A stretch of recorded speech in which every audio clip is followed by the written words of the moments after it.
ఓం నమో వేదాత్మకాయ వెంకటేశాయ. యత్పాదాబ్జనఖోదకం త్రిజగతాం పాపౌఘవిధ్వంసనం యన్నామామృతపూరకం చ పిబకాం సంసారసంతారకం పాషాణోపి యదంఘ్రిపద్మరజసా శాపాన్ మునేర్మోచితః హ్యార్తత్రాణపరాయణः స భగవాన్ నారాయణో మే గతిః. యన్నామామృతపూరకం చ పిబతాం సంసార సంతారకం. ఏ నామాన్ని భక్తితో విశ్వాసంతో మనం పలుకుతామో,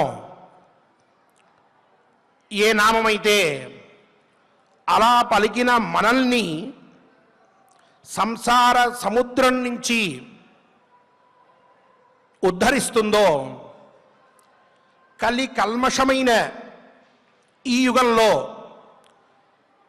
జ్ఞాన అజ్ఞానకృత సమస్త పాపముల నుంచి మనల్ని కాపాడి శుద్ధ బ్రహ్మమైన ఆ పరమాత్మని, ఆ పరమాత్మ యొక్క పాదార విందములని మనం ఆశ్రయించడానికి మనల్ని సమర్థులని చేస్తుందో ఆ నామమే గోవిందనామము. ఆ నామమే తిరుమల క్షేత్రాధిష్టాన దేవత అయిన శ్రీనివాసస్వామి వారి నామము. ఆ నామాన్ని మనం శ్రద్ధాసక్తులతోటి పలుకుతూ ఉన్నాం, స్మరించుకుంటూ ఉన్నాం. నామ జప అనంతర క్షణమునే ఆ నామము చేత వ్యవహరింపబడేటటువంటి శ్రీనివాసస్వామి వారి శుద్ధ బింబాన్ని ఒక్కసారి మనస్సులో గుర్తు చేసుకుని పునఃపునః పునీతులం అవుతూ ఉన్నాం. ఆనంద డోలికల్లో విహరిస్తూ ఉన్నాం. ఆ స్వామివారి దివ్య సందర్శనాన్ని మానసికంగా ప్రతి క్షణము మనం చేసుకుంటూ ఉన్నాం. భాగ్యవంతులకి ఇదియే చిట్ట చివరి స్థానము. ఆ పరమాత్మ యొక్క సాన్నిధ్యంలో ప్రతి క్షణము గడపగడమే మనకి భగవంతుడిచ్చినటువంటి వరము. దాన్ని సద్వినియోగం చేసుకునేటటువంటి ప్రయత్నంలో మనం ఏ రోజుకు ఆ రోజు భగవద్ అనుగ్రహం కోసం ప్రయత్నిస్తూ ఉన్నాం. స్వామివారి ఆశీస్సులను పొందడానికి ప్రయత్నం చేస్తూ ఆ స్థితికి పరిపూర్ణంగా మనం అర్హులం కావాలి అనంటే ధర్మ అర్థ కామ మోక్ష సంబద్ధములైన విషయముల యందు మనకి స్పష్టత కావాలి అన్నటువంటి తలంపుతో మహోద్గ్రంథములని ఉదయం సాయంత్రం రాత్రి పారాయణ చేస్తూ ఉన్నాం. స్వామివారి యొక్క తత్వాన్ని తెలుసుకునే ప్రయత్నంలో ఉన్నాం. ఆ ప్రయత్నంలో ప్రతిరోజు మనం శ్రీమన్మహాభారత గ్రంథాన్ని నిత్యపారాయణ గ్రంథంగా పెట్టుకున్నాం. అందులో అరణ్య పర్వలోని తీర్థయాత్ర అనేటువంటి ఉపపర్వకి, ఈనాటి పారాయణానికి, అలాగే కథాశ్రవణానికి ఆచార్యుల వారితో కలిసి సత్సంకల్పం ఆచరించుకుందాం. శ్రీవారి అనుగ్రహంతో చక్కగా కథని విని పరమాత్మ యొక్క అనుగ్రహాన్ని పొందుదాం. ఓం నమో వెంకటేశాయ. విఘ్నేశ్వర ధ్యానం. నమస్తే గణనాథాయ గణానాం పతగే నమః. భక్తి ప్రియాయ దేవేశ భక్తేభ్యః సుఖదాయక.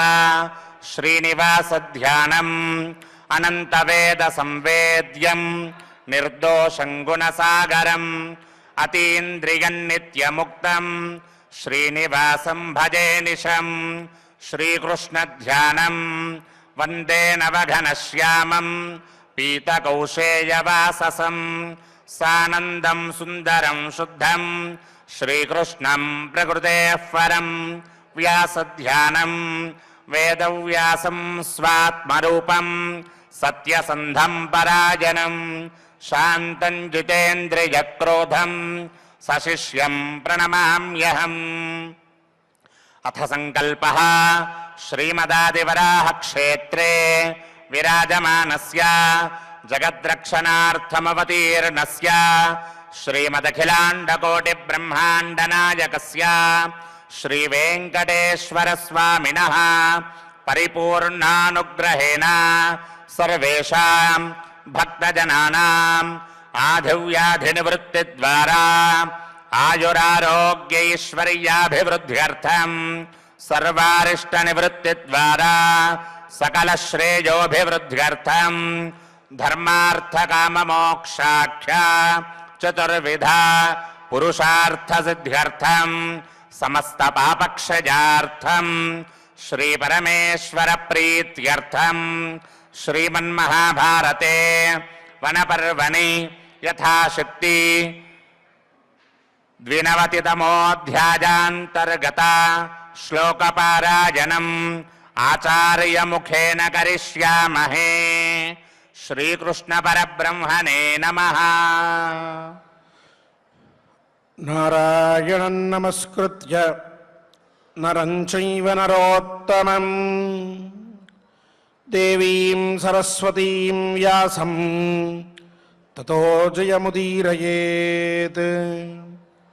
యుధిష్ఠిర ఉవాచ నహర్షాత్ సంప్రపశ్యామి వాక్యస్యాస్యోత్తరం క్వచిత్ స్మరేద్ధి దేవరాజోయం కో నామాభ్యధికస్తతః. లోమశ మహర్షి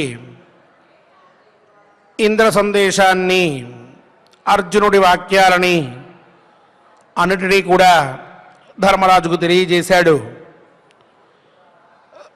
ఇంద్రుడు తనకి మార్గనిర్దేశనం చేశాడు అనేటువంటి ఆనందం, తన తమ్ముడు సర్వ అస్త్రములని సాధించాడు అన్నటువంటి సంతోషం, అలాగే క్షేమంగా ఉన్నాడు అనేటటువంటి సమాచారం, లోమశ మహర్షి అంతటి వాడు తనని అనుగ్రహించడానికి వచ్చాడు అనేటటువంటి ఒక విశిష్టమైన భావన, ఇవన్నీ కూడా ధర్మరాజుకు కలిగి వీటితో ఆనందంగా ఉన్నాడు. వీటిల్లో తన యొక్క భాగ్యం ఈ విధంగా ఉన్నది అని ఆనందపడుతూనే, అర్జునుడి గురించి తెలుసుకుంటూనే, చాలా సంతోషపడుతూనే ధర్మరాజు కొన్ని మాటలు మాట్లాడుతున్నాడు. అవి ఈనాడు విందామని నిన్న చెప్పుకున్నాం. ధర్మరాజు అంటూ ఉన్నాడు, నహర్షాత్ సంప్రపశ్యామి. మహానుభావ లోమశ మహర్షి, మీ దర్శనం కలగడం చేతనే నేను చాలా సంతోషపడ్డాను. ఇక మీ మాటలు విన్న తర్వాత నాకు చాలా ఆనందం కలుగుతోంది. ఇక మీ మాటలకి నేను ఏ విధమైనటువంటి బదులు కూడా చెప్పలేని స్థితిలో ఉన్నాను. ఎందుకు అనంటే, ఎవరైతే స్మరేద్ధి దేవరాజోయం కోనామ అభ్యధికస్తతః, దేవరాజైనటువంటి ఇంద్రుడు ఎవరిని తలుచుకున్నాడో వాడికంటే అదృష్టవంతుడు, భాగ్యవంతుడు, గొప్పవాడు ఎవరుంటారు స్వామి? నన్ను ఆయన తలుచుకున్నాడు, నాకు మార్గనిర్దేశనం చేశాడు మహానుభావుడు. అలాగే భవతా సంగమో యస్య భ్రాతా చైవ ధనంజయః వాసవ స్మరతే యస్య కో నామాభ్యధికస్తతః. భవతా సంగమః, మీతోటి కలవడం, మీ సందర్శనం జరగడం, మీ అనుగ్రహాన్ని పొందడం, ఇది గొప్పదైతే, ఇక యస్య భ్రాతా చైవ ధనంజయః, తమ్ముడు సాక్షాత్తు అర్జునుడు అనేటువంటి వాడు ఇంద్రుడితో పాటుగా ఉండి అంతటి గొప్ప స్థాయిని పొంది ఉంటే, అలాంటి తమ్ముణ్ణి పెట్టుకుని పైగా వాసవస్మరతేయస్తు, ఇంద్రుడు సాక్షాత్తుగా స్మరిస్తూ ఉంటే అనగా లోమశ మహర్షి అనుగ్రహాన్ని పొందడం, అర్జునుడు వంటి తమ్ముణ్ణి పొందడం, ఇంద్రుడి యొక్క తలంపులో ఉండడం, ఈ మూడు పొందినటువంటి వాడు నిజంగా సౌభాగ్యవంతుడు. అతని కంటే గొప్పవాడు ఎవడున్నాడు స్వామి? అతని కంటే ఆనందపడేటువంటి వాడు ఎవడున్నాడు? ఎవడు లేడు కదా. పైగా యచ్చమాం భగవానాహ తీర్థానాం దర్శనం ప్రతి దౌమ్యస్య వచనాదేశ బుద్ధి పూర్వం కృతైవ మే.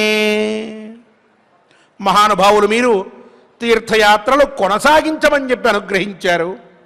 చాలా సంతోషం మహానుభావ, నేను చాలా ఆనందంలో ఉన్నాను ఈ క్షణాన.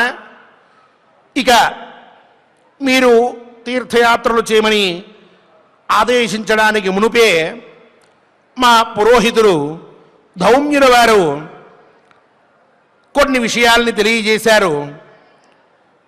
తద్వారా నేను ఇక తీర్థయాత్రలు చెయ్యాలి అని చెప్పి సంకల్పించుకున్నాను పూర్వమే. అయితే తద్యదామన్యసే బ్రహ్మన్ గమనం తీర్థదర్శనే తదైవ గంతాస్మి తీర్థాన్ ఏషమే నిశ్చయః పరః. మీరు కూడా తీర్థయాత్రలు చేయమని ఆదేశించిన పిమ్మట ఇక నేను కృత నిశ్చయంతో ఉన్నాను.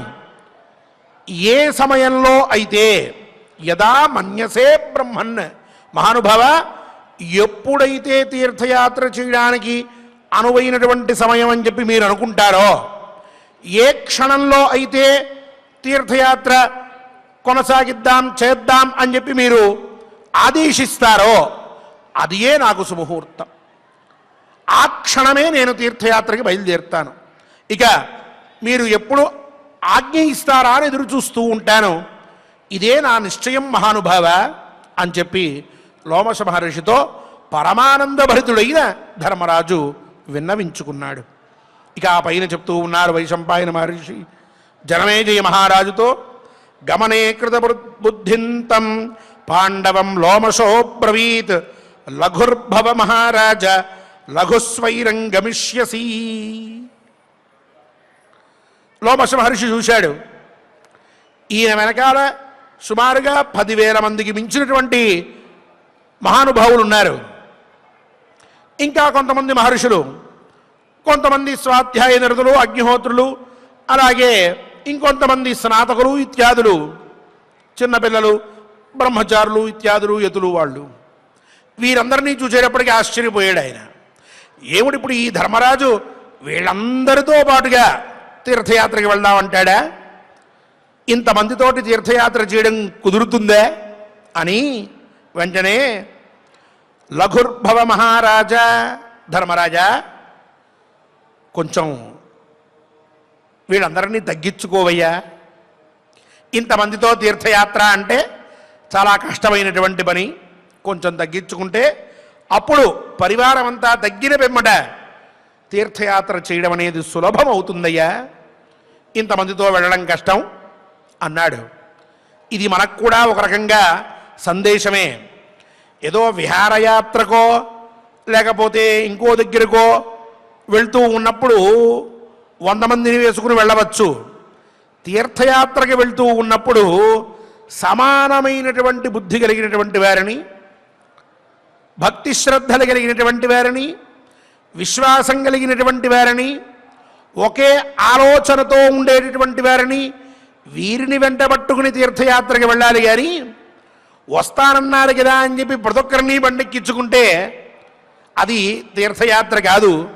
ధర్మకార్యాన్ని ఆచరించలేడు. మనుషులు పెరిగితే వ్యవహారం పెరుగుతుంది.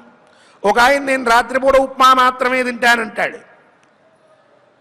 ఇంకో ఆయన అబ్బెబ్బే నేను రాత్రిపూట చపాతీ అలవాటు చేసుకున్నానంటాడు. ఇంకో ఆయన లేదు లేదు నాకు మజ్జిగుంటే చాలంటాడు. ఇంకో ఆయన పళ్ళ ముక్కలు కావాలంటాడు అరణ్యాల్లో కూర్చోబెట్టి. ఎక్కడి నుంచి తెచ్చిచ్చేది వీళ్ళందరికీ? పైగా వచ్చారన్నారు కదా అని చెప్పి వాళ్ళని విశేషంగా మనం ఏదో గౌరవిద్దామని భావిస్తాం. వాళ్ళు మనతో పాటుగా వచ్చినందువల్ల ఎక్కడా ఇబ్బంది పడకూడదని వాళ్ళ మీద దృష్టి ఎక్కువ పెడతాం. వాళ్ళల్లో ఒకరికి జ్వరం, ఇంకొకరికి దగ్గు, ఇంకొకరికి ఒళ్ళు నొప్పులు, ఇంకొకరికి కీళ్ళ నొప్పులు వస్తూ ఉంటాయి.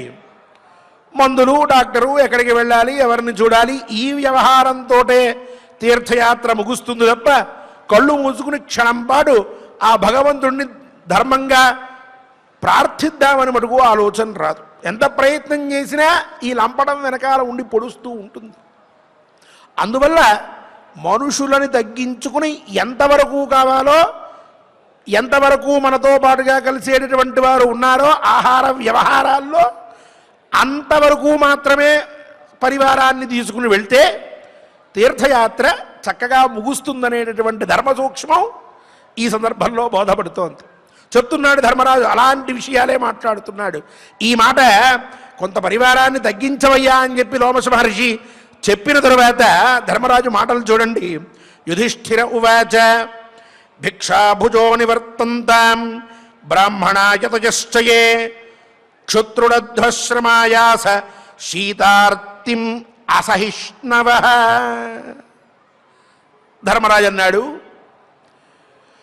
అయ్యా, ఎవరైతే మేము ప్రతిరోజు భిక్షాటన చేసుకుని భవతి భిక్షాందేహి భవాన్ భిక్షాన్ దదాతు అంటూ అందరింటికి వెళ్ళి భిక్షాటన చేసుకుని వారిచ్చిన భిక్షని తెచ్చుకుని మాత్రమే తినాలి, ఇంకా వేరే అన్నాన్ని, ఇంకో వేరే ఆహారాన్ని ముట్టుకోకూడదు అనేటటువంటి వ్రతం పెట్టుకుని ఎవరైతే భిక్షాచరణ చేస్తూ జీవనం కొనసాగిస్తున్నారో వాళ్ళు యతయశ్చయే, సన్యాసులు ఎవరైతే ఉన్నారో వారికి విశేష ధర్మాలు ఉంటాయి. అందువల్ల అటువంటి వారు క్షుత్రుడధ్వశ్రమాయాస శీతార్తిమసహిష్ణవ,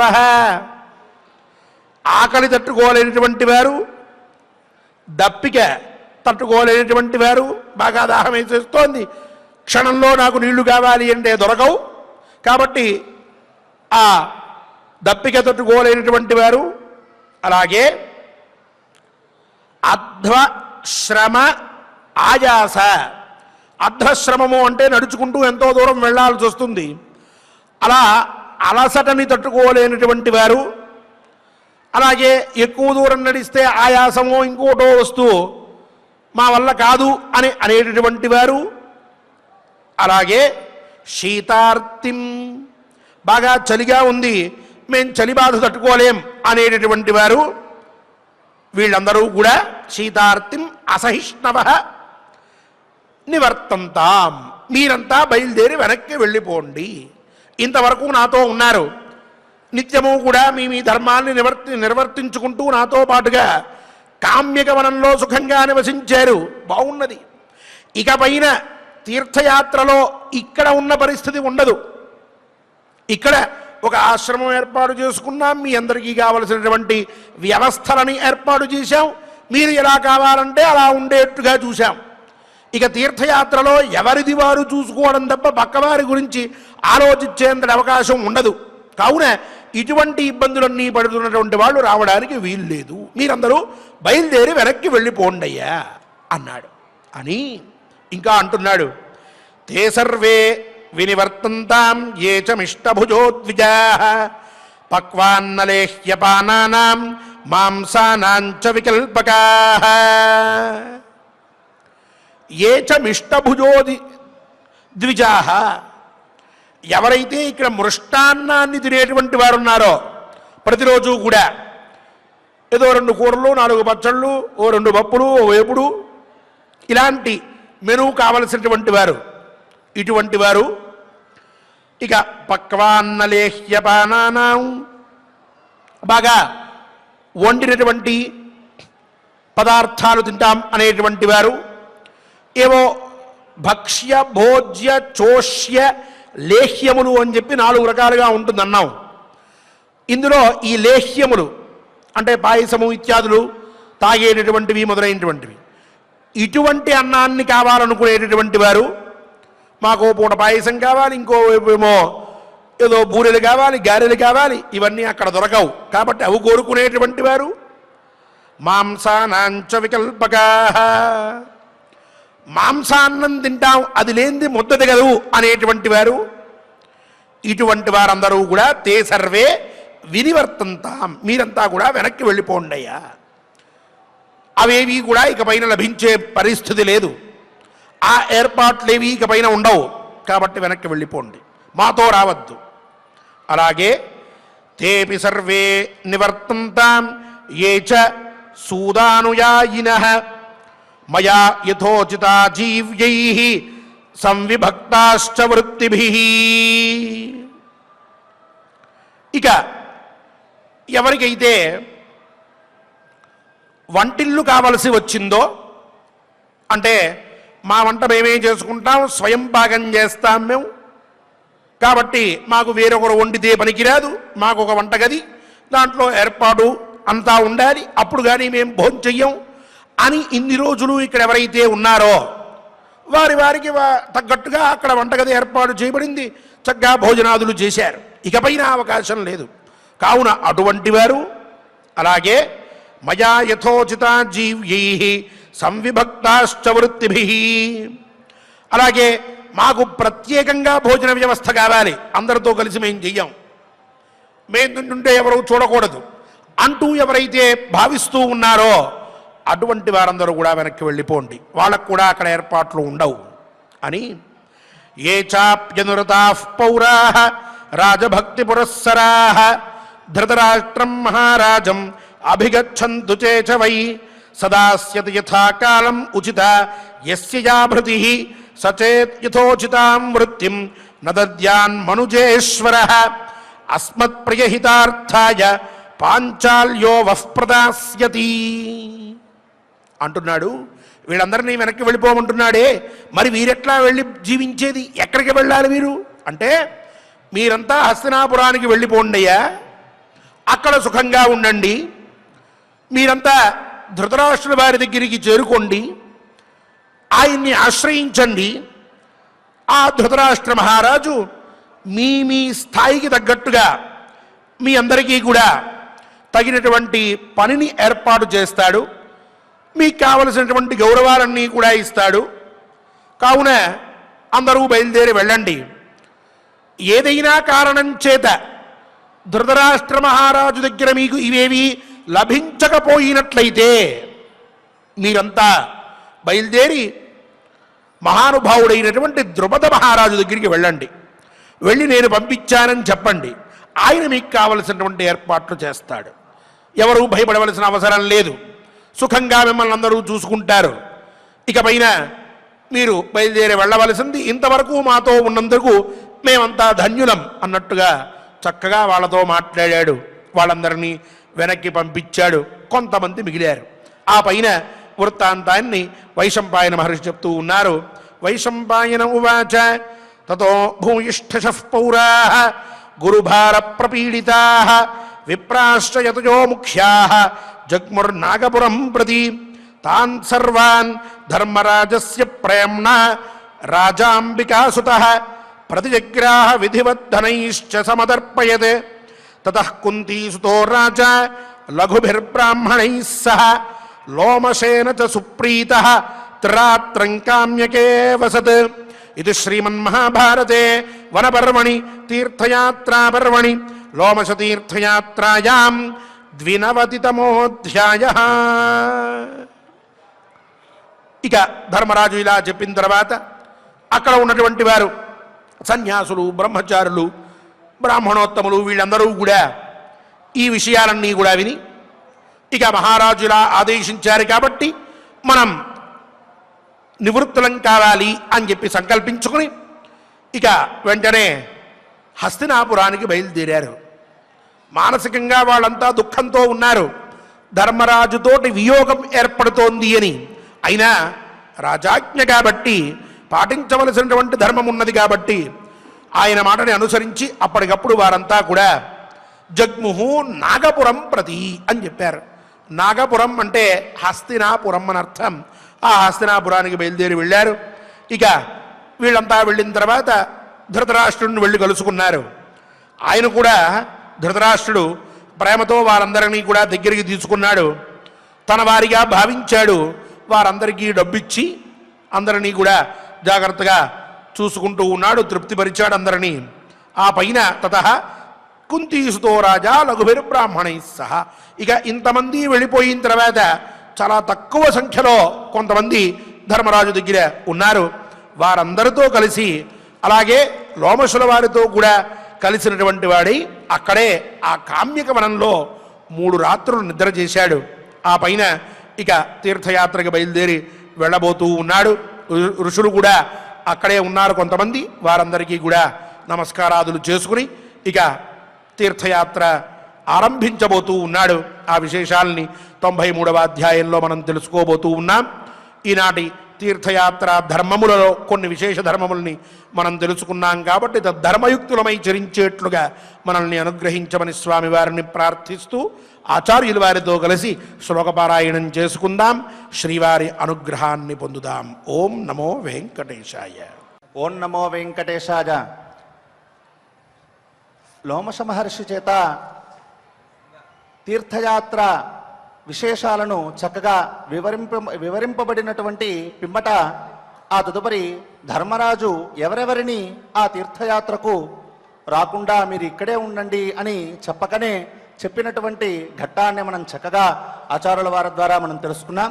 ఇక మనం యథావిధిగా మహాభారత అంతర్గత వనపర్వంలో 92వ అధ్యాయంలో 14వ శ్లోకం నుండి మనం పారాయణం చేసుకుందాం. స్వామివారి యొక్క అనుగ్రహాన్ని పొందుదాం. యుధిష్ఠిర ఉవాచ యుధిష్ఠిర ఉవాచ నహర్షాత్ సంప్రపశ్యామి వాక్యస్యాస్య ఉత్తరం క్వచిత్ స్మరేద్ధి దేవరాజోయం కో నామ అభ్యధికస్తతః భవతా సంగమో యస్య భ్రాతా చైవ ధనంజయః వాసవః స్మరతే యస్య కో నామ అభ్యధికస్తతః యచ్చమాం భగవానాః తీర్థానాం దర్శనం ప్రతి ధౌమ్యస్య వచనాదేశ బుద్ధిః పూర్వం కృతైవ మే తద్యదా మన్యసే బ్రహ్మన్ గమనం తీర్థదర్శనే తదైవ గంతాస్మి తీర్థాన్ ఏష మే నిశ్చయః పరః వైశంపాయన ఉవాచ గమనే కృతబుద్ధిం తు పాండవం లోమశోబ్రవీత్ లఘుర్భవ మహారాజ లఘుస్వైరం గమిష్యసి యుధిష్ఠిర ఉవాచ భిక్షాభుజః నివర్తంతాం బ్రాహ్మణాః యతయశ్చ మే శుత్రుడు అధ్వశ్రమ ఆయాస శీతార్తిం అసహిష్ణవః తే సర్వే వినివర్తంతాం ఏ చ మృష్టభుజః ద్విజాః పక్వాన్న లేహ్య పానానాం మాంసానాం చ వికల్పకాః తేపి సర్వే सर्वे निवर्तन्ताम् निवर्तन्ताम् ये च सूदामयायिनः सूदानयायिनः मया यथा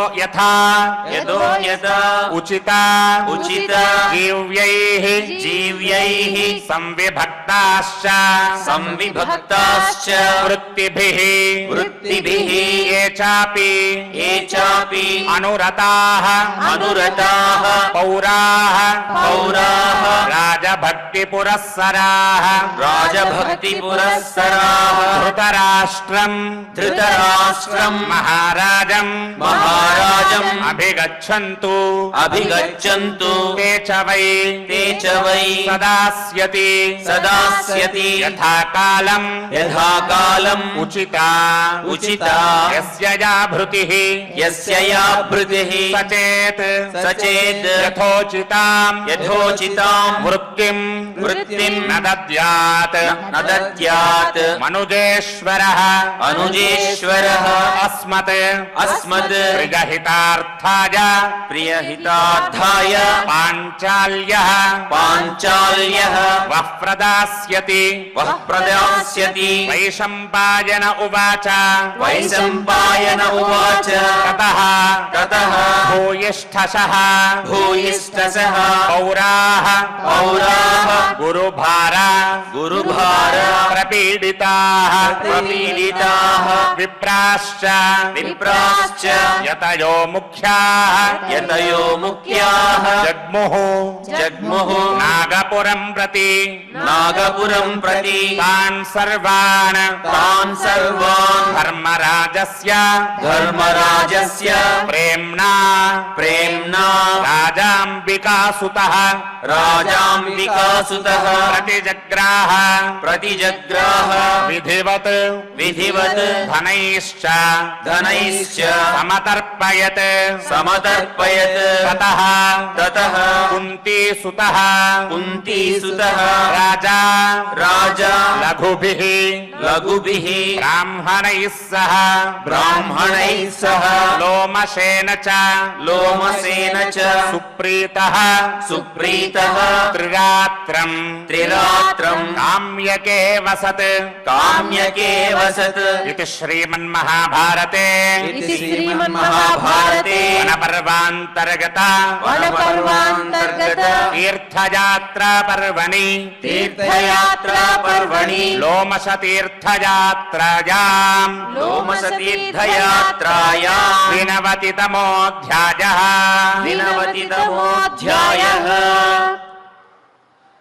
ఓం నమో వెంకటేశాయ.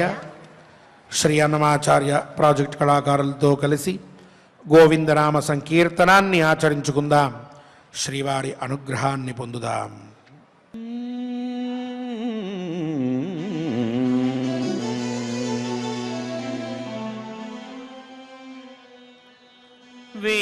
వెంకటాద్రిసమం స్థానం బ్రహ్మాండే నాస్తి కించన వెంకటేశ సమో దేవో న భూతో న భవిష్యతి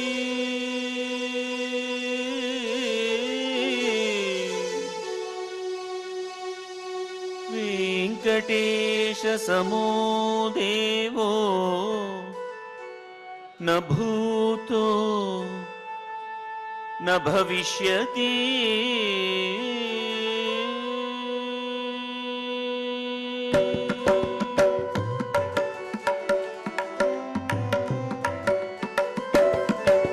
శ్రీ శ్రీనివాస శ్రీ వెంకటేశ భక్తవత్సల భాగవత ప్రియ నిత్య నిర్మల నీలమేఘ శ్యామ పురాణ పురుష పుండరీకాక్ష నందనందన నవనీత చోర పశుపాలక శ్రీ పాప విమోచన దుష్ట సంహార దురిత నివారణ గోవింద శిష్ట పరిపాలక గోవింద కష్ట నివారణ గోవింద గోవింద హరి గోవింద గోకుల నందన గోవింద గోవింద హరి గోవింద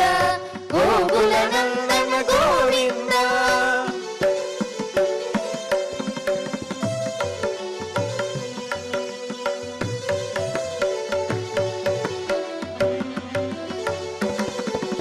వజ్రమకుటధర గోవింద వరాహమూర్తి గోవింద గోపీ జనలోల గోవింద గోవర్ధనోద్ధార గోవింద దశరథ నందన గోవింద దశముఖమర్ధన గోవింద పక్షివాహన గోవింద పాండవ ప్రియ గోవింద మత్స్యకూర్మ గోవింద మధుసూదన హరి గోవింద వరాహ నరసింహ గోవింద వామన భృగురామ గోవింద బలరామానుజ గోవింద బౌద్ధ కల్గిధర గోవింద వేణుగాన ప్రియ గోవింద వెంకటరమణ గోవింద గోవింద హరి గోవింద గోకుల నందన గోవింద గోవింద హరి గోవింద గోకుల నందన గోవింద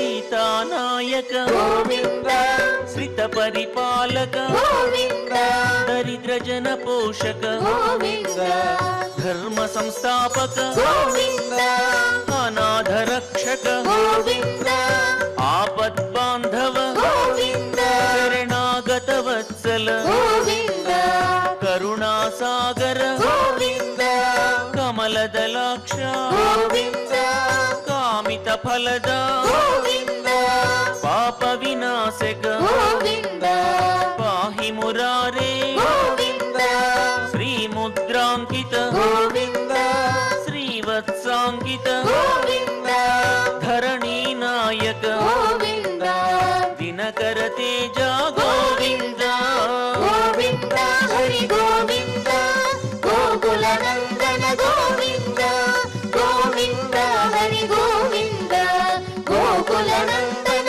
గోవింద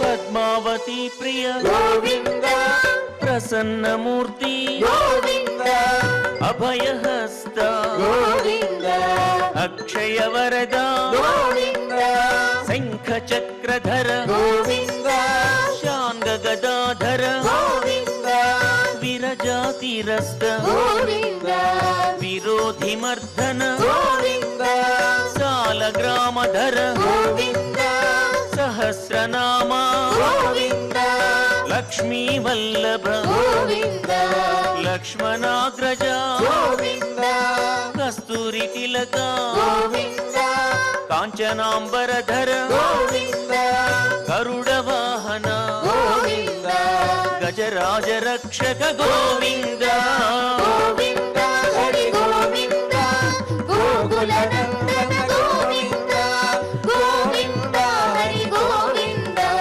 గోకుల నందన గోవింద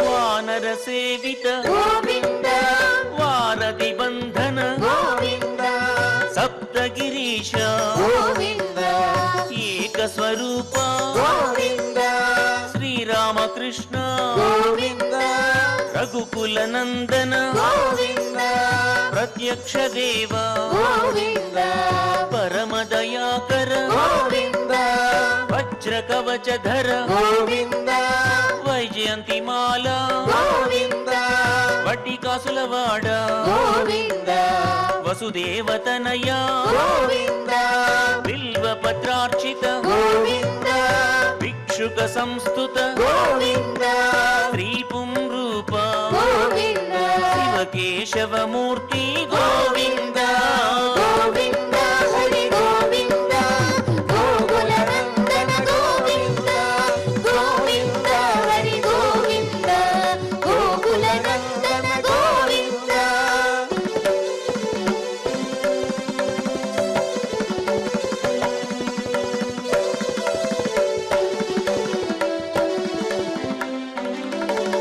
బ్రహ్మాండ రూప గోవింద భక్త రక్షక గోవింద నిత్య కళ్యాణ గోవింద నీరజనాభ గోవింద అతి రామ ప్రియ గోవింద హరి సర్వోత్తమ గోవింద జనార్దన మూర్తి గోవింద జగత్ సాక్షి రూప గోవింద అభిషేక ప్రియ గోవింద పాప నివారణ గోవింద రత్న కిరీట గోవింద రామానుజనుత గోవింద స్వయం ప్రకాశ గోవింద ఆశ్రిత పక్ష గోవింద నిత్య శుభప్రద గోవింద నిఖిల లోకేశ గోవింద గోవింద హరి గోవింద గోకుల నందన గోవింద గోవింద హరి గోవింద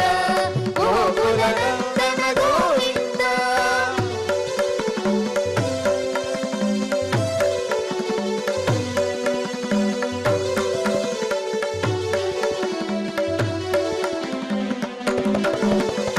ఆనంద రూప గోవింద ఆద్యంతరహిత గోవింద ఇహ పరదాయక గోవింద ఇవ రాజరక్షక గోవింద పరమ దయాళు గోవింద పద్మనాభ హరి గోవింద తిరుమల వాస గోవింద తులసీవనమాల గోవింద శేషశాయిని గోవింద శేషాద్రి నిలయ గోవింద మత్స్యావతార గోవింద ఏడు కొండలవాడ గోవింద గోవింద హరి గోవింద గోకుల నందన గోవింద గోవింద హరి గోవింద గోకుల నందన గోవింద గోవింద హరి గోవింద గోకుల నందన గోవింద గోవింద హరి గోవింద గోకుల నందన గోవింద గోవింద హరి గోవింద గోకుల నందన గోవింద గోవింద హరి గోవింద గోకుల నందన గోవింద గోకుల నందన గోవింద గోకుల నందన గోవింద ఏడుకొండలవాడు వెంకటరమణ గోవింద గోవింద ఆపద ముక్తులవాడ నాథరక్షక గోవింద గోవింద గోవింద గోవింద గోవింద గోవింద ఓం నమో వెంకటేశాయ. మంగళాంతంగా మనం పారాయణాన్ని పూర్తి చేసుకుందాం. శ్రీవారిని క్షమాప్రార్థనాదులతో ప్రార్థించి లోకా సమస్తా సుఖినో భవంతు అనేటటువంటి నినాదాన్ని మనందరం కూడా ఒకసారి నినదించి ఆ పైన స్వామివారిని మనం మంగళాశాసనంతో ప్రార్థిద్దాం. దివ్య ఆశీస్సుని పొందుదాం. అథ క్షమా ప్రార్థనా యదక్షరపదభ్రష్టం మాత్రాహీనం జగద్భవేత్ తత్సర్వం క్షమ్యతాం దేవా నారాయణ నమోస్తుతే.